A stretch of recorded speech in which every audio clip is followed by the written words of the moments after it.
മൻ സ്വല്ല സുബ്ഹ ഫഹുവ ഫീ ദിമ്മത്തില്ലാഹ്.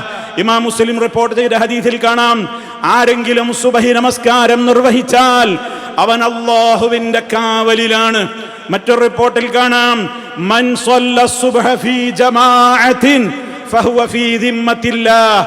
ആര് സുബഹി ജമാഅത്തായി നിർവഹിക്കുന്നുവോ, ജമാഅത്തായി കൊണ്ടൊരാൾ സുബഹി നമസ്കാരം നിർവഹിച്ചാൽ അവൻ അല്ലാഹുവിന്റെ കാവലിലാണ്. അതായത് റബ്ബിന്റെ ഹിഫ്ള് അവന് കിട്ടും. റഹ്മാനായ റബ്ബിന് ആ മനുഷ്യനെ പിന്നെ കൈവടിയില്ല. അവന് സമ്പൂർണമായ കാവലുണ്ടാകും, സംരക്ഷണമുണ്ടാകും, പ്രൊട്ടക്ഷൻ ഉണ്ടാകും. അവന്റെ കാര്യത്തിൽ വളരെ ശ്രദ്ധയുണ്ടാകും. മാത്രമല്ല, ഹദീസിന്റെ ബാക്കി ഭാഗങ്ങളിൽ നിന്ന് വിശദീകരിച്ചപ്പോൾ പണ്ഡിതന്മാരൊരു കാര്യം കൂടി പറഞ്ഞു.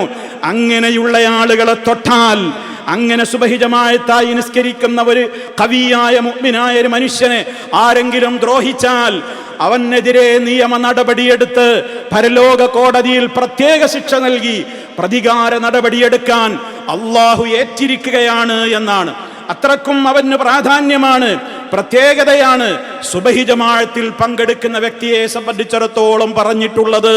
അവരെ ദ്രോഹിക്കുന്നവർക്ക് പ്രത്യേക ശിക്ഷയുണ്ട് എന്ന് പറയുമ്പോൾ എത്രയാണ് ആ മനുഷ്യന് റബ്ബ് നൽകുന്ന ഇക്റാം, ആദരവെന്ന് ഞാനും നിങ്ങളും വളരെ കാര്യഗൗരവത്തോടെ മനസ്സിലാക്കണം.